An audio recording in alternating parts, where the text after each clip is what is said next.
libère sur nous sa grâce et sa bénédiction avec puissance. Amen. Merci. Nous allons ouvrir nos Bibles dans Deutéronome 1. C'est notre texte que nous exploitons depuis 3 dimanches déjà. Deutéronome 1, verset 6 à verset 8. La Bible dit que l'Éternel, notre Dieu, nous a parlé à Horeb en disant: vous avez assez demeuré dans cette montagne. Tournez-vous et partez.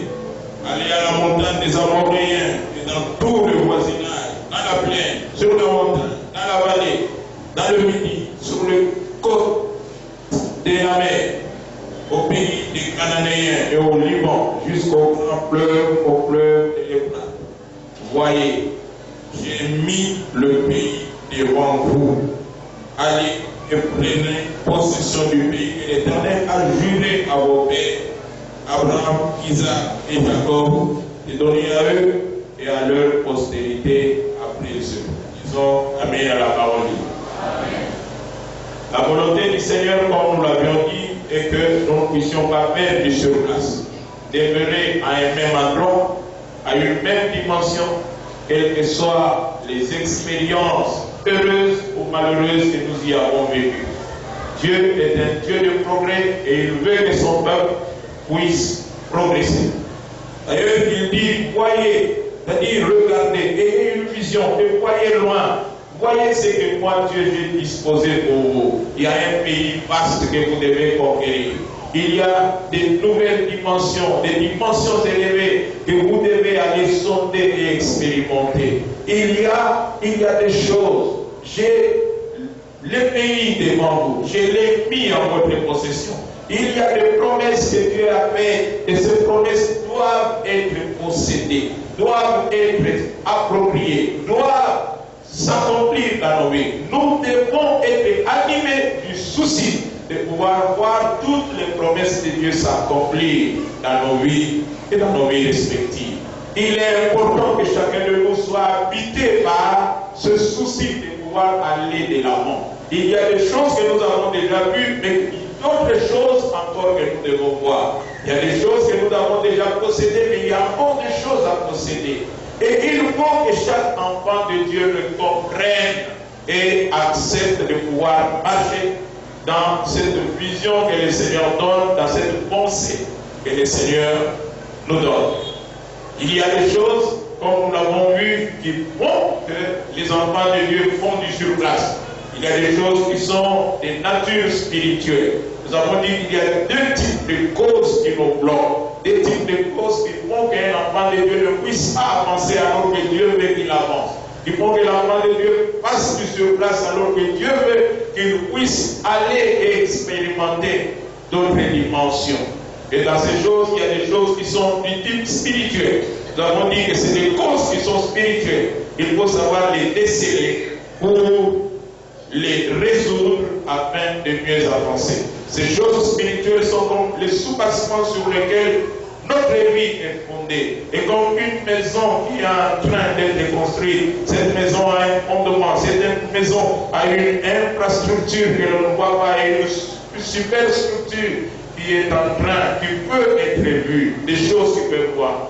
La force de toute maison, c'est d'abord la fondation, bien que cette fondation n'est pas visible.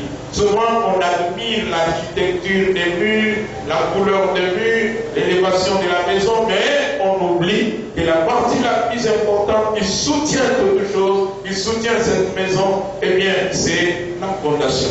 Et il est important pour nous que nous puissions bien scruter notre fondement spirituel afin de nous assurer que nous sommes vraiment avec le Seigneur et en train de marcher avec le Seigneur. Il est important, bien aimé, donc de se poser quelques types de questions que nous avons proposées ici pour pouvoir décider dans quel état, dans quelle position nous nous trouvons sur le plan spirituel. Mais à côté de cela, nous avons dit qu'il y a des dimensions, un type de causes qui sont des natures comportementales et des natures des valeurs. Nature des valeurs. Des types comportementales et environnementales. Qu'il nous faut aussi régler si nous voulons vraiment marcher avec le Seigneur. Si nous voulons vraiment faire du succès avec le Seigneur. Et parmi ces types qui sont spirituels, qui sont des natures environnementales, nous avons côté comportemental, nous avons commencé à parler de la nécessité de développer des habitudes de développement. Si tu veux avancer, il faut que tu regardes tes habitudes, que tu regardes ton comportement, tes comportements. Bien aimé, quelqu'un dit, nous sommes le fruit de nos habitudes. Nous, les hommes tels que nous sommes le fruit de nos habitudes. Les habitudes qui se manifestent en nous, nous forment et nous aident à pouvoir avancer pour être plus sur place dans notre vie de tous les jours. Et une habitude, c'est une manière d'agir, une manière d'être que nous avons acquise par la répétition. C'est-à-dire, à force de répéter une même chose, à force de manifester chaque jour une manière d'être, tu finis par devenir comme ce que tu as l'habitude de répéter. Et les psychologues disent que c'est au bout, par exemple, de 21 ans et de 21 jours, qu'à force de répéter une chose, cette chose peut commencer à s'ancrer à toi et à devenir une habitude. Ça, c'est pour des choses qui ne demandent pas une énergie particulière. Par exemple, tu peux développer l'habitude de la cure d'eau. C'est-à-dire, on nous parle beaucoup de la vertu de l'eau. Et si chaque matin tu prends un verre ou une quantité d'eau, tu peux au bout d'un certain temps commencer à mieux te sentir. Et bien cette habitude devient automatique en nous au bout de 21 jours. Au bout de 21 jours, autour de 21 jours. Si tu le fais d'une manière, peut-être dans un premier temps, ça te demandera qu'on puisse te rappeler cure d'eau ou tout ça. Mais si après 21 jours, tu as fait ça d'une manière répétée et sans espacement, cela peut devenir une habitude, cela peut devenir automatique. Tu sentiras que maintenant, chaque jour, quand tu te réveilles, quelque chose te dira qu'il faut aller prendre de l'eau et boire.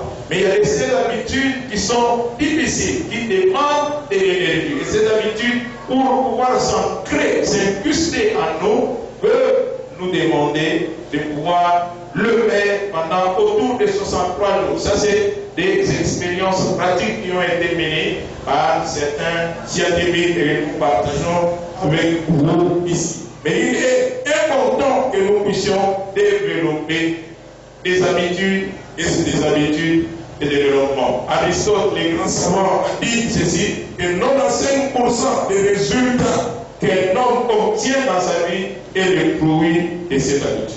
95% des résultats qu'il nous obtient.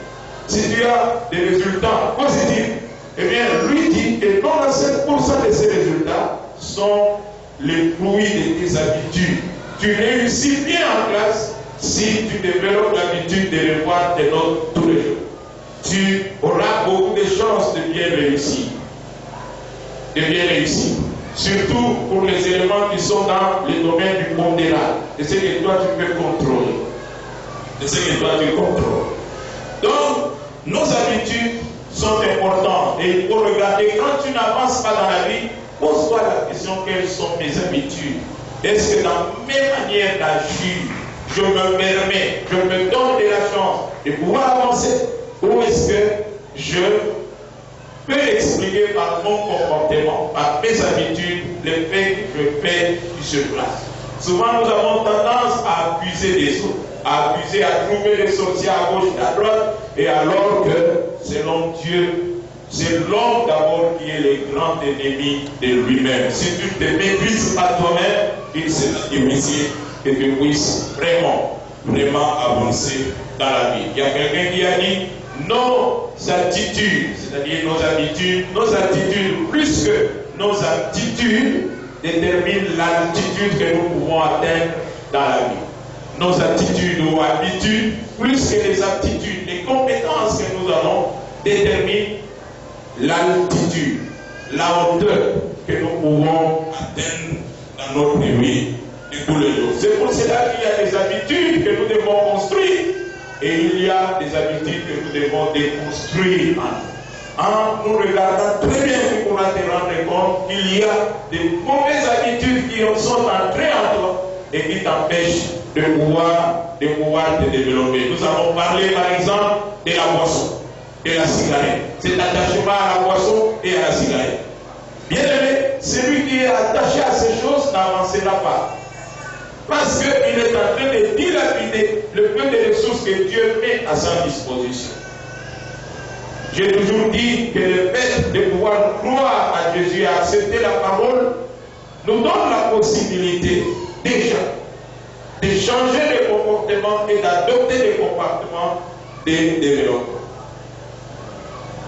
Dieu, quand il nous empêche, quand il nous interdit de détruire notre corps avec la cigarette, le tabac et tout ce que vous voulez, il sait pourquoi il les recommande. D'abord, sur le plan spirituel, tu seras en train de détruire ton corps et ton corps est le temple du Saint-Esprit. Mais sur le plan social, tu es en train de dilapider des ressources qui peuvent être utiles à ton développement, à l'investissement, à l'épargne. Aujourd'hui, notre jeunesse est détruite à cause de cet attachement à la boisson. Vous regardez dans tous les petits bistrots, toutes les petites tables que l'on peut trouver le long de route. On voit toujours ces bouteilles de différentes couleurs. Couleur orange, couleur rouge, couleur verte, couleur marron. Mais qui sont avec une boisson qui détruit. Malheureusement, il y a des gens qui voient comment leurs frères sont en train d'être détruits, mais ils continuent à s'attacher à ces boissons. C'est des habitudes qu'ils ont acquises. Peut-être que tu es ici et tu as développé cette habitude, cet attachement à cette poisson qui détruit. Eh bien, si tu es un esclave, la Bible dit ici, le fils vous affranchit, vous serez réellement libre. Dans votre esclavage, venez à Jésus. Il peut changer votre système de valeurs, votre système d'habitude. Il peut semer en vous une autre habitude, un autre besoin que le besoin de pouvoir s'enivrer avec ces histoires qui sont en train de détruire. Toute une génération, il y a des garçons qui le regardent, il est intelligent, appliqué à l'école, mais à cause de son attachement à ce type de poisson, et bien petit à petit, la concentration baisse et les résultats que l'on obtient à la fin sont maigres. Pourquoi? Attachement à la boisson, attachement à la cigarette. J'ai parlé des jeux de hasard. Il y a beaucoup de gens, même des grandes personnes aujourd'hui, qui dilapident beaucoup de choses, beaucoup de ressources à cause de ces jeux de hasard. Un an vient, si tu mets 5 000, tu peux gagner 25 000. Si tu mets tout ça, et regarde ce que tu as déjà dépensé en allant jouer à ces jeux et par rapport à ce que tu as récolté. Qu'est-ce que tu as récolté? Et même si tu récoltais beaucoup, celui qui n'a pas appris à gérer les petites sommes ne gérera jamais les grandes sommes. Si tu n'as pas appris à gérer 50 $, tu ne géreras pas 500 000 $. Même si ça doit être déposé, cet argent sera sûrement dilapidé. C'est pour ça, bien aimé, que Dieu aime toujours que nous puissions peut-être commencer petit et commencer à monter petit à petit. Parce que, en commençant à gérer les petites sommes, tu acquiers la maîtrise de l'argent. Et tu verras que dans sa fidélité, tu as commencé avec 50, Dieu mettra la main pour que tu aies des cents, tu maîtriseras des cents. Et puis tu auras 1000, tu maîtriseras 1000. Et puis cette richesse, il a toujours en s'augmentant et la richesse ne te détruira pas. Cette richesse ne te détruira pas. Il y a des habitudes que nous devons, la distraction.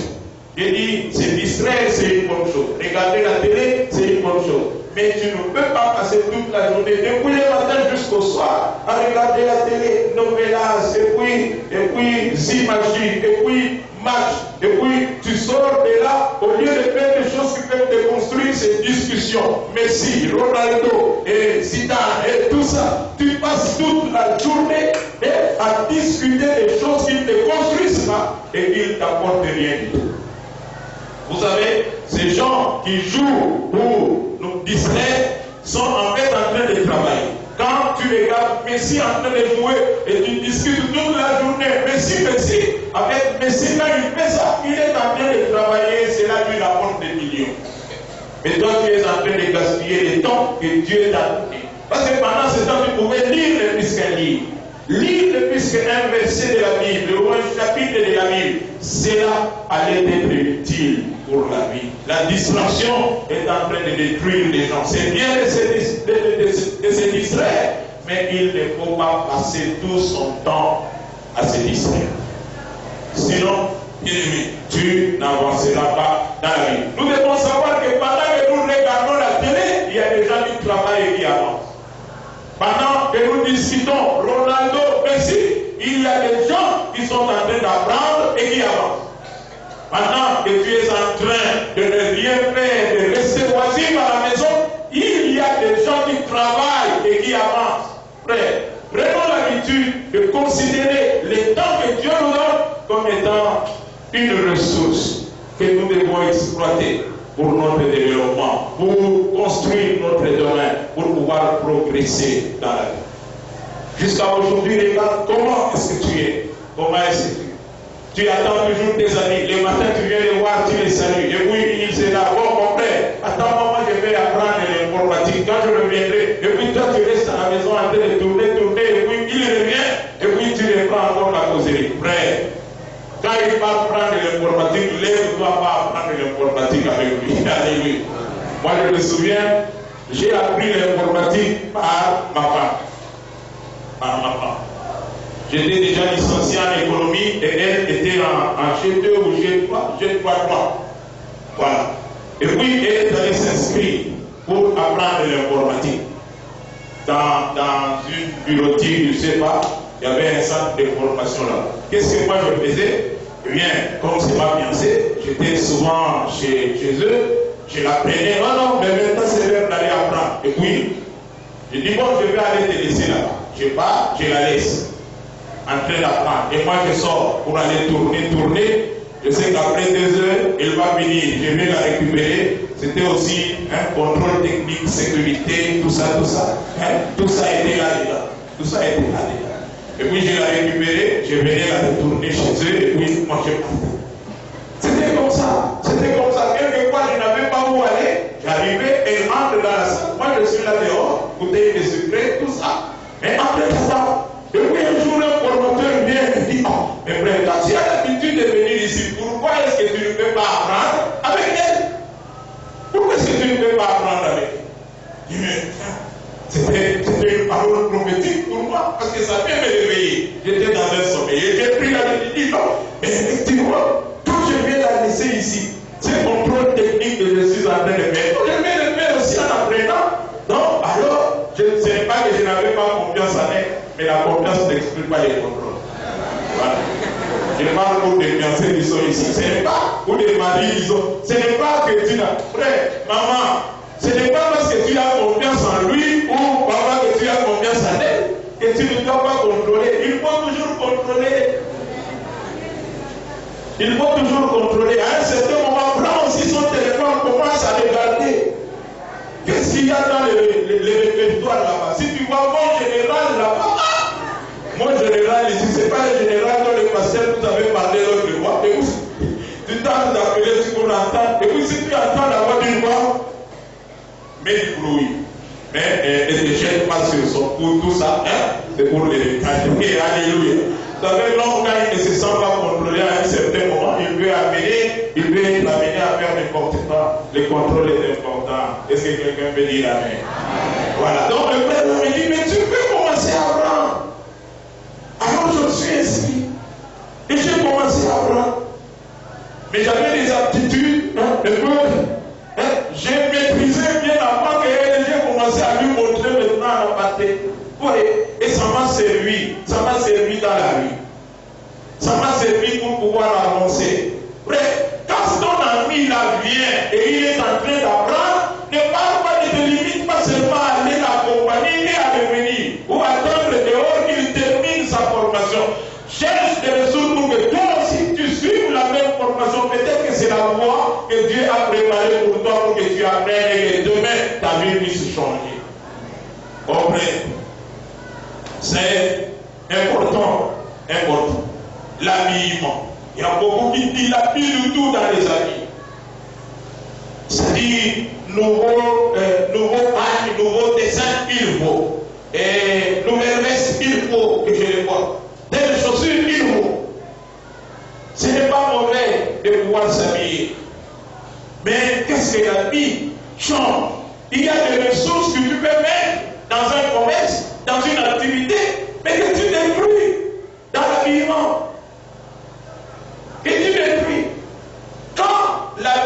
en économie, on dit ceci. Quand 50% de tes revenus sont employés dans l'alimentation et dans les besoins corporels, tu es beau. Tu es beau. Même si toi-même tu ne les comprends pas. Quand c'est que tu gagnes, 50% dans l'alimentation et tous les autres besoins sociaux, mais tu n'as rien pour épargner, tu n'as rien pour te développer, alors tu es beau. Donc nous devons toujours regarder la proportion de notre revenu que nous mettons dans les habits. C'est bien de s'habiller, mais cela ne doit pas devenir une maladie. Disons amen. Il ne faut pas que cela devienne une maladie. C'est bien de pouvoir bien, mais il faut regarder qu'est-ce que j'ai gagne. Tu ne peux pas prendre tout ton bénéfice, le bénéfice de ton commerce, et tu le mets dans les habits.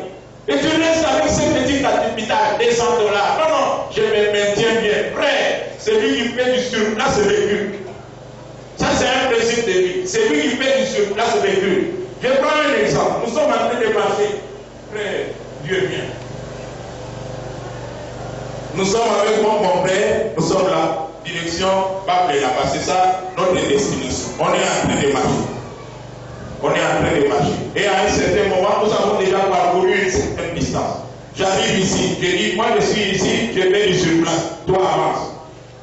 Par rapport à lui, je suis en train de faire quoi? Par rapport à lui, je suis en train de faire quoi?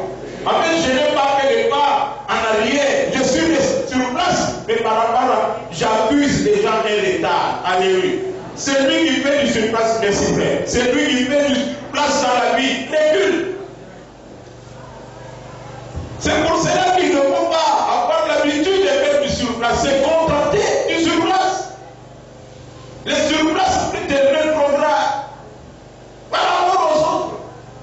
Vous savez, tu peux avoir étudié, mais est-ce que tu as la valeur que tu avais quand tu terminais tes études aujourd'hui? C'est la question que nous devons tous nous poser. Moi, je suis licencié en sciences politiques, oui, mais est-ce que tu as la valeur scientifique que tu avais quand tu terminais les sciences politiques? Il y a beaucoup de gens qui ont reculé. Pourquoi? Parce que non, tous les livres, tous les syllabus, tous les mots, ils disaient qu'on peut écouter. De sorte que l'enfant qui vient de terminer aujourd'hui a une valeur scientifique supérieure à toi qui as terminé il y a 10 ans passés. Pourquoi? Parce que tu n'as rien ajouté. Tu n'as rien ajouté. Tu es devenu pauvre, frère. Tu as reculé. Tu as reculé par rapport aux autres. Or, il y a des choses que nous devons mettre de côté. Dans la vie, frère, tu dois comprendre que tu n'es en concurrence avec personne. Ne te compare pas aux autres. Toi, tu es toi. Les autres sont ceux qu'ils sont. Chacun de nous reçoit de Dieu une part qui lui est spécifique. Amen. Il est important que tu le comprennes. Tu ne dois pas t'engager dans une course parce que tu vois quelqu'un d'autre est en train d'avancer. Tu ne connais pas ce qu'il gagne. Tu ne connais pas comment il gagne sa vie. Il a peut-être des activités souterraines que beaucoup d'autres ne voient pas. Ne dis pas que parce qu'il a mis telle sorte de coiffure, moi aussi telle coiffure. Parce qu'il a acheté ceci, moi aussi. Parce qu'il a tel type de collier, moi aussi. Quand tu vas te comparer, tu risqueras de t'écraser. C'est comme l'histoire de la grenouille qui voit un élément ou un peu qui marche et il dit, moi je vais devenir comme lui. Voyez comment je vais complet. Et il fait des efforts pour complet. À un certain moment, il était arrivé à sa limite et il a explosé, il est mort. Ne soyons pas comme ces grenouilles, frère. La comparaison, la concurrence n'est pas un esprit qui doit habiter dans les enfants de Dieu. C'est un esprit de sous-développement et de pauvreté.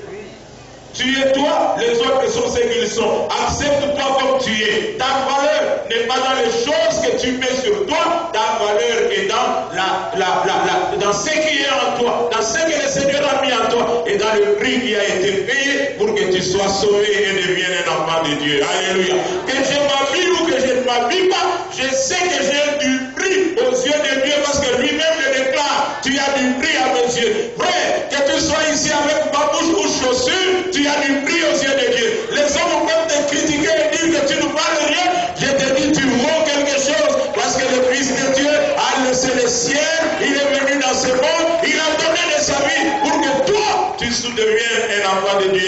soit sauvé. Quelqu'un veut dire Amen.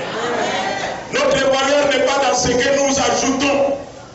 Notre valeur est dans ce que nous avons reçu de Dieu et qu'il porte notre aide. C'est là que se trouve notre valeur. Mais si je dis qu'il ne faut pas faire attention à soi-même, non.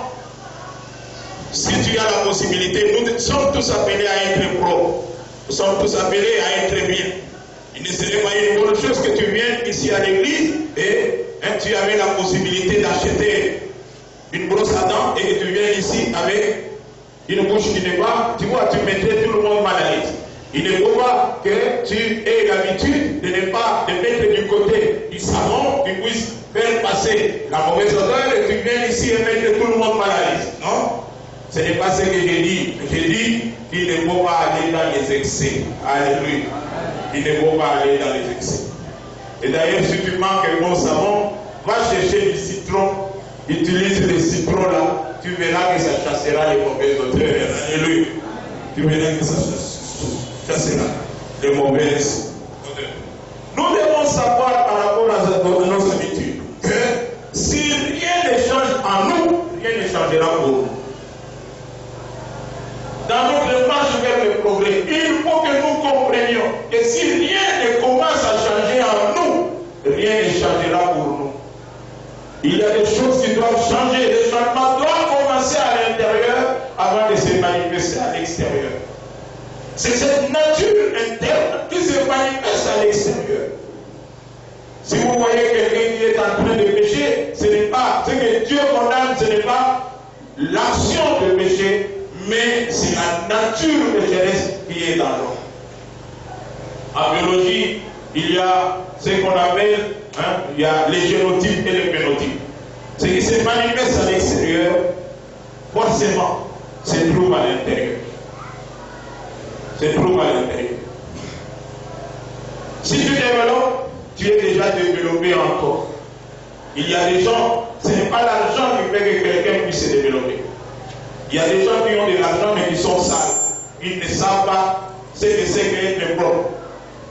Mais il y a d'autres qui n'ont pas beaucoup mais qui sont propres. Donc la propreté n'est pas le résultat de ce que l'on possède, mais de ce que l'on est d'abord. Alléluia. Des habitudes que l'on a développées. C'est pour cela que nous devons aider même nos enfants à acquérir de bonnes habitudes. Il faut, bien aimé, développer l'habitude de travailler. Et ne jamais se dégager. Tu veux développer le travail. Le travail est une bénédiction. Beaucoup de gens ont enseigné que le travail est une malédiction. Non. Dieu a donné à l'homme le travail avant même que le péché n'entre dans le monde. Il a planté un jardin, la Bible dit qu'il y a mis Adam dans le but, il y a placé l'homme dans le but de le garder et de le cultiver. Cultiver le jardin et le garder. Travail, donne-toi de la peine. Dieu est un Dieu de ceux qui se lèvent tôt, de ceux qui prennent la décision de commencer la journée avant tous les autres. Rester sur les lits, se tourner sur les lits, bien-aimés, nous empêche de pouvoir nous développer, nous empêche de pouvoir aller de l'avant. Les lits, les repos, bien-aimés, peuvent t'amener dans la pauvreté, dans la souffrance et à ne pas avancer, dans la vie. La vie appartient au lève tôt. Même dans les choses de Dieu, tu veux avancer, tu dois apprendre à te lever tôt. À 3 heures, à 4 heures, commencer déjà à prier, commencer à lire la parole de Dieu. Tu acquerras de la concentration et tu acquerras de la maîtrise de la parole. Frère, seuls ceux qui se lancent dans cette discipline de travail se développent dans la vie. Si tu trouves quelqu'un qui est travailleur quelque part, sa place sera dans les hauteurs. Alléluia. Il se développera. Il ira loin dans la vie. Pourquoi? Parce que c'est un travailleur. Et la Bible dit que tout travail procure de l'abondance. Tout travail, quel qu'il soit, il est source d'abondance. Engage-toi dans le travail. Il faut aussi, dans ces habitudes à développer, avoir l'habitude de pouvoir se former, de pouvoir chercher de nouvelles compétences. C'est important. Chercher de nouvelles compétences. Souvent, le secret de notre bénédiction se cache dans de nouvelles compétences que nous devons développer. Et quand je parle de compétences ici, je parle beaucoup plus de formation, de nouvelles choses, de nouvelles connaissances que tu veux acquérir. Si tu veux monter, acquiert de nouvelles connaissances. Acquiert de nouvelles connaissances. Tu es mécanicien, par exemple, oui, c'est bien. La détection des pannes, c'est toujours écouter les sons du moteur, toucher, par exemple, le pot de charbon. Et tu dois chercher à apprendre comment détecter des pannes à l'aide de l'ordinateur. C'est une formation que tu peux acquérir, même en ligne, gratuitement. Et tu dois te développer dans ce que tu fais. Être capable d'apporter une nouvelle chose. Parce que si tu n'apportes pas de nouvelles choses, tu acquériras toujours des anciennes choses. Seules les nouvelles compétences nous aident à accéder à de nouvelles dimensions. S'il n'y a pas de nouvelles compétences, frère, mais tu feras toujours ce que tu as l'habitude de faire. De nouvelles portes ne s'ouvriront pas pour toi. Ne s'ouvriront pas. C'est pour ça que j'encourage vous qui venez de terminer vos études. Mais apprenez encore. Apprenez d'autres choses. Dites à Dieu qu'est-ce que je dois faire pour pouvoir avancer dans la vie. J'ai eu une formation d'ingénieur, mais aide-moi. Je dis qu'il y a beaucoup de gens ici, beaucoup, qui doivent encore apprendre à écrire. Je vous dis la vérité, frère. Il m'arrive quelquefois de me retrouver dans certains jurys où il faut regarder les lettres de demande d'emploi des licenciés. Mais tu regardes toi-même, tu te dis, il a étudié dans quelle école? Il a étudié dans quelle école? Quelle primaire a-t-il fait? Quelle humanité a-t-il fait? C'est malheureux. Mais quand tu termines, ne t'enveloppe pas d'orgueil. Moi, tel que vous me voyez là, je suis. Parce qu'il y a beaucoup quand ils passent, surtout les gens qui font le droit, les gens qui font les sciences politiques, les gens qui font la médecine, les gens qui sont dans les champs d'ingénieurs, il est déjà en préparatoire, il se fait déjà appeler ingénieur. Il passe comme ça, ingénieur. Il tourne comme ça, ingénieur. Tu demandes, il est en préparatoire, en année de préparatoire, mais il est ingénieur. Hein? Il est en premier graduat et il se fait appeler docteur. Donc il tourne comme ça, docteur. Ancien graduat, ancien droit, maître. Il y a d'autres qui se font appeler monsieur le procureur. Monsieur le procureur, ancien. Mais écoute-le parler. Écoute-le parler. Écoute-le. Ouais. Il ne faut pas avoir peur d'aller à la Franco pour aller encore se perfectionner en français. Il y a des gens ici, c'est-à-dire à cause de cette honte de la hâte. Quand on a parlé, on a fait ça ingénieur, on a fait ça docteur, on a fait ça, politicien, ambassadeur. Il y a la science politique qu'on a tous, ambassadeur, ambassadeur. Quand on a parlé, on a dit, c'est pas, hey!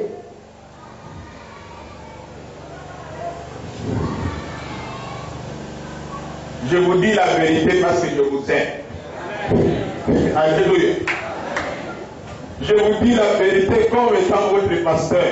Vous pouvez vous écrire ici, graisser le temps contre moi, mais la vérité est ce que je vous dis. Vous-même, examinez-vous bien et vous verrez que vous avez peut-être besoin de vous perfectionner. Examinez-vous bien. Tu peux avoir l'onction. Tu peux être bon, mais il y a certains milieux quand tu t'élèves pour commencer à enseigner et tu as beaucoup de problèmes d'expression. Il y a des gens qui seront là, qui seront mal à l'aise et qui ne suivront pas les messages. Pourquoi? Parce que beaucoup d'intellectuels tels qu'ils sont ici, même quand je parle là ils disent qu'il devait dire là, mais il a dit le message, il le loupe. Alléluia. Même quand je suis là, je dis la vérité. Je dis, mais là, il fallait qu'il dise le, comme est-ce qu'il a dit là. Alors qu'il est en train de réfléchir à tout ça, le message, le point du message qu'il devait capter, il est en train de le louper. Et c'est comme ça, frère. Mais c'est un milieu où peut-être on ne t'invitera pas parce que tu es un bon prédicateur. Oui, avec onction, oui, mais tu as un problème d'expression. Tu as un problème d'expression. Très important, frère. C'est préparer à de nouvelles choses. Seules les personnes préparées peuvent accéder à de nouvelles opportunités. Seules les personnes préparées accèdent à de nouvelles opportunités de vie. Donc, ne te limite pas. Apprends encore. Le jour où tu cesses d'apprendre et tu meurs, quand tu te considères que tu as déjà atteint le point de rôle, le maximum, ce qui vient après pour les gens qui ont fait quelques mathématiques, tout ça, c'est une parabole. Quand tu estimes que tu es déjà arrivé, ce qui vient après, c'est quoi? C'est une pente qui est négative. Tu commences à baisser, tu déclines, tu déclines. Frère, n'arrêtons jamais de nous former et de pouvoir aller de l'avant. Dieu, souvent, n'expose pas les personnes qui ne sont pas préparées. Ne propulse pas les personnes qui ne sont pas préparées. En toutes choses, cherchons à aller. Deuxième chose, en dehors des habitudes, après les habitudes, c'est cultiver de la confiance en soi. Tu veux progresser et de la confiance en toi-même. Et de la confiance. Quand je dis de la confiance, sois sûr de toi. Ne tremble pas, ne doute pas de toi. Ne doute pas que tu ne peux pas aller de l'avant. Il y a des choses que tu ne peux pas réaliser. Non. Crois en toi et en ton potentiel. Pour pouvoir être seul, ceux qui ont confiance en eux-mêmes peuvent vous profiter des opportunités. Vous savez, le manque de confiance, c'est la peur, c'est le manque d'assurance. Le contraire de l'assurance en soi, c'est la peur, c'est le manque de confiance. Il y a des personnes qui ont été formées, mais devant, par exemple, un jury, ils ne savent pas exprimer ce qui passe dans leur tête. Pourquoi? Ce n'est pas qu'ils ne savent pas, mais ils n'ont pas confiance. Ils doutent à tout moment de ce qui passe dans leur tête et de ce qu'ils peuvent faire. Ils doutent à tout moment. Et à cause de ce doute-là, eh bien, ils ratent, ils louent les opportunités qui pourtant étaient venues pour eux. Ayez confiance en vous. Si vous avez été formé et bien formé, ayez confiance en vous. Croyez en vous-même. Pour développer la confiance en soi, il faut commencer par bien se connaître. Par bien se connaître. Connaître ses points forts et connaître ses points faibles. Connaître les talents que l'on a reçus. Je veux avoir fait, je ne sais pas, quelle science, mais tu te rends compte que Dieu ne t'a pas appelé à exercer vraiment dans cette science. Mais il y a une aptitude qui est en toi que tu peux bien développer et c'est là peut t'aider à avancer. Connaître ses points forts, c'est regarder dans sa vie quelles sont les choses que tu peux faire automatiquement, même sans forcer. On te demande directement, tu peux le faire et avoir de bons résultats. C'est là que se trouvent les secrets de ce que Dieu a préparé pour toi et de ton développement. Des choses que tu fais spontanément, sans réflexion, sans énergie, sans préparation. On peut te demander ça et tu le fais directement. C'est dans cela que se trouve, que se cache le secret de ta prospérité et de ta bénédiction. Et c'est ce que tu dois creuser. Mais commence par développer cette assurance en toi. Crois en toi. Quelqu'un a dit, les personnes qui ont confiance en eux-mêmes dirigeront les autres. Dirigeront les autres. Si tu as confiance en toi, tu dirigeras les autres. Partout où tu seras, dans ton commerce tu monteras et tu dirigeras. À l'école tu monteras et tu dirigeras. Partout. Pourquoi? Parce que tu es sûr de tout. Sûr de ce que tu avances comme raisonnement et comme proposition. Connais-toi, connais tes points faibles, connais tes points forts, connais les grâces que le Seigneur a posées sur toi. Deuxièmement, dans la culture de cette confiance et le développement de la confiance, il faut s'accepter soi-même et accepter ce que l'on est. Accepte-toi. Tu regardes, dis, bon, Dieu m'a donné ça, mais il ne m'a pas donné ça. et j'accepte ce que Dieu m'a donné. Ce qu'il a mis de moi. Je l'accepte. J'accepte ce que je suis. Et je m'accepte tel que je suis. Dieu ne m'a pas créé grand détail. Eh bien, je m'accepte comme quelqu'un qui n'est pas grand détail. Je développe cette confiance. Je ne sais pas pourquoi Dieu m'a fait petit détail, mais devant les personnes qui sont grand détail, je n'ai pas peur, je ne suis pas complexé, je m'accepte. C'est Dieu qui m'a fait comme ça. Et si Dieu m'a fait comme ça, il sait pourquoi il a voulu que je sois petit détail et pas présédentiel. Ne devenons pas de complexe. Oh non, moi je n'aime pas me mettre à côté de lui, sinon je parais comme un petit enfant. Comme ça. Donc si je me mets devant lui, c'est comme quelqu'un a dit, tu vois, dit que bien beaucoup d'autres personnes que nous considérions comme grand détail, à côté de lui étaient comme des petits enfants.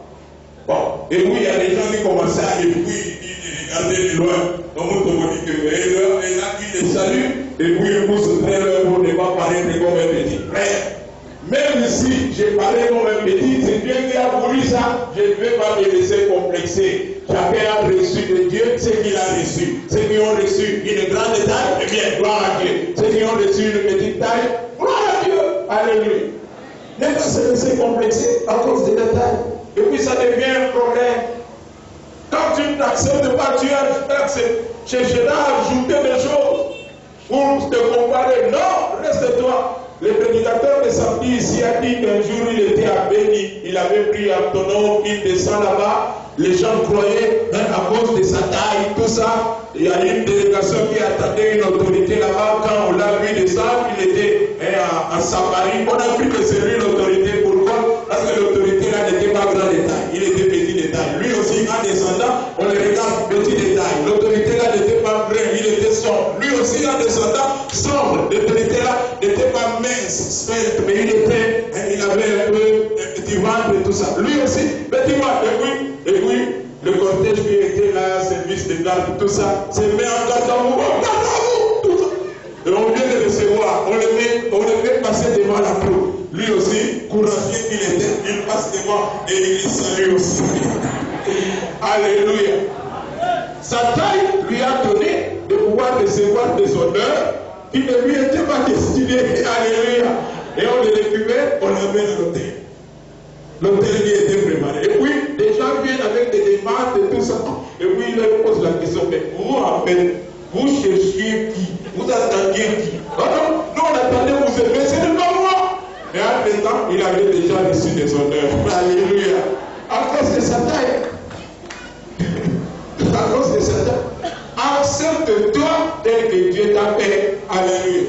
Ne développe pas de complexes devant d'autres personnes. Devant d'autres personnes. Ne point se comparer aux autres. Parce que quand tu t'acceptes, tu seras original dans ton domaine. Tel que nous sommes ici, nous sommes tous des hommes et nous n'avons pas le même visage. N'est-ce pas? Et nous nous complétons. Nous nous complétons. Dans l'église, par exemple, la Bible dit que nous sommes tous un corps. Mais les uns sont, chacun de nous est un membre de ce corps. Il y a quelqu'un qui est un œil, il y a quelqu'un qui est une bouche, il y a quelqu'un qui est la main, il y a quelqu'un qui est l'homme, n'importe quoi. C'est-à-dire, chacun de nous a une valeur spécifique et occupe une place spécifique. Ne cherche pas à te comparer ou à t'égaler. Ne cherche pas à copier l'autre. Reste-toi. Amen. C'est quand tu restes toi que tu auras de la valeur et que tu permettras au groupe de pouvoir avancer. Quand tu cherches à copier d'autres personnes, tu deviens une photocopie. Est-ce qu'on cherche une photocopie là où il y a l'original? Non. Tout le monde qui cherche à voir l'original. Reste-toi, développe le potentiel qui est en toi, développe ta spécificité, connais-toi bien, développe cette spécificité et tu verras que tu seras utile à toute la maison et à tous les gros. Alléluia. Prends soin pour cultiver la confiance, l'apparence de ton apparence. C'est important, bien aimé, l'apparence, comme je l'ai dit, mais cela ne doit pas être une priorité, occuper la primauté. On se sent bien quand on est propre. On se sent bien quand on sent bien. Puis tu es jeune, tu es un homme. Tu comprends que quelquefois il y a des odeurs qui peuvent commencer à se dégager. Eh bien, cherche à être bien. puisse être sûr de toi, quel que soit l'endroit où tu te trouves. Et oui, ne pas avoir peur d'affirmer ses opinions. La personne qui a confiance en soi, en lui-même, en elle-même, n'hésite jamais de pouvoir donner son opinion. Il parle librement. Et les gens acceptent ou non. De toutes les manières, dans le processus, par exemple, de la planification, on passe toujours par un brainstorming où tout le monde dit tout ce qui lui passe dans la tête. Il n'y a jamais de mauvaises personnes, de mauvaises choses. Parce qu'un homme aussi, si on le crée, on finit toujours trouver par de bonnes choses là-dedans. Amen. Troisièmement, il faut éviter autour de soi les personnes toxiques. Et là, il y a un peu de les personnes toxiques. Les personnes toxiques, c'est des gens qui nous empoisonnent la vie et qui nous empêchent de pouvoir avancer. Et dans ces groupes, je n'ai pas le temps d'entrer là-dedans, c'est toutes les personnes négatives. Tu as un projet, tu veux faire quelque chose, et attention, tu risques d'échouer. Personne n'a jamais réussi dans ce domaine. Frère, c'est pas parce que tout le monde a échoué, mais toi aussi tu échoueras. Ceux qui ont joué, c'est eux, mais toi tu es toi. Alléluia. Non, ce n'est pas parce que les autres ont échoué que tu vas échouer. Tu vas aller à Dubaï. Dubaï, tu risques de passer tout l'argent dans les transports. Non, n'y va pas. Des personnes comme ça qui viennent toujours bloquer les nouvelles idées qui viennent en toi, il faut les éloigner. Il faut les éloigner. C'est une personne toxique. Des personnes qui ont l'habitude de te diminuer, de te rappeler des moments de faiblesse. Comme cette maman qui a vu la femme d'un pasteur, un jour, la femme d'un pasteur marchait très bien, elle était très bien au milieu de beaucoup de gens. Et puis cette maman la regarde, cette dame la main dit, le lobé a commis moisi au Batuakokondi. Ce qui va mon il y a 10 ans passé, Tenga Zalaki Nama Yanti Nama Polo, Azoko Aotambo, la marche Nayabo, il le combien frère, quand tu regardes ton frère, ne les regarde pas avec les yeux du passé. Regarde-les avec les yeux d'aujourd'hui et de demain. Parce que nous ne sommes pas ceux que nous étions hier. C'était juste un passage. Dieu ne nous a pas appelés à demeurer dans notre pauvreté d'hier.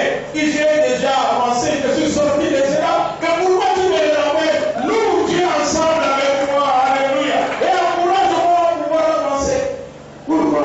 Rappelez toujours à chacun. Donc, tu veux voir une jolie fille qui est en train de passer. Oh, yeah.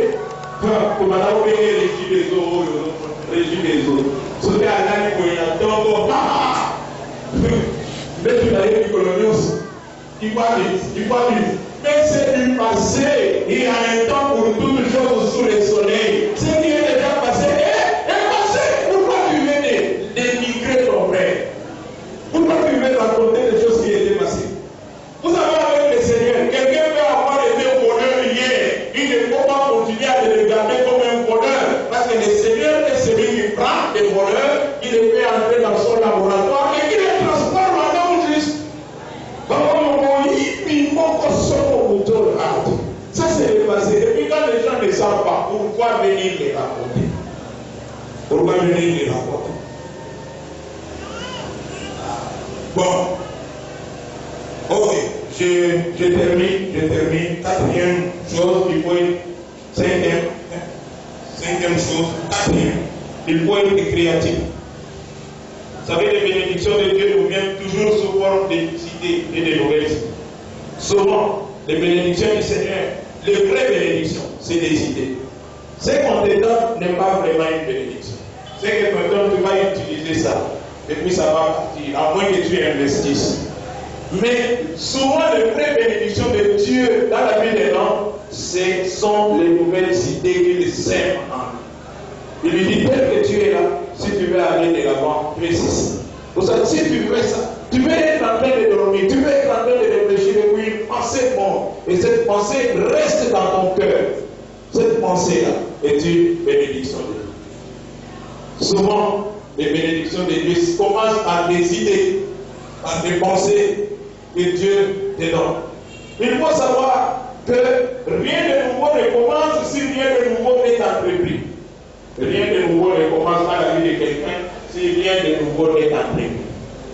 Ne laissez pas bloquer. Ah non, moi, tel que je suis là, j'ai appris seulement à enseigner, donc je ne peux pas faire autre chose. Oh, si Dieu te dit, commence un commerce, démarre la porte là, commence à vendre, vas-y.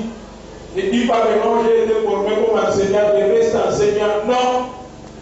L'idée que Dieu te donne, c'est derrière cette idée, c'est se cache ta grandeur et ta bénédiction.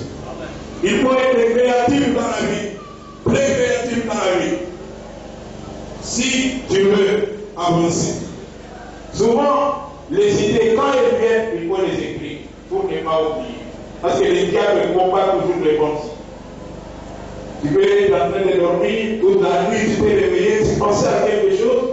Tu viens le matin, cette chose-là a disparu. Toi-même, tu te dis, à quoi c'est réveillé? J'ai pensé à quoi? Non, quand cette idée-là vient, écrit là.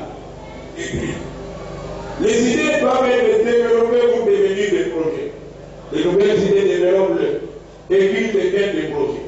Les nouvelles idées, troisièmement, il faut prier pour ça, pour que Dieu te donne les ressources pour pouvoir les mettre en œuvre. Et quatrièmement, il faut avoir le courage de commencer petit.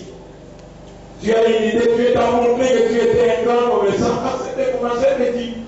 Et j'ai le mien, ce que Dieu t'a donné. Peut-être que demain, tu verras cette grandeur commencer à se manifester. Dans Apocalypse 4 et 10, Dieu dit, il ne faut pas négliger le temps de faire les commencements.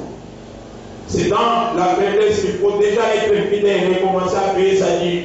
Et ne pas attendre que quand tu auras beaucoup d'argent pour commencer, quand ce commerce va se développer, que je commencerai à payer ma dîme. Non. Celui qui est fidèle dans les petites choses sera aussi fidèle dans les grandes. Et quand tu n'es pas fidèle dans les petites choses, qui te donnera les grandes? Qui te donnera les grandes? Et souvent, il faut arrêter l'action du diable qui vient combattre les idées, qui veut que nous puissions appliquer. Il faut combattre, détruire l'œuvre du diable et le travail du diable. Nous avons incliné nos têtes en acclamant le Seigneur si nous avons dit.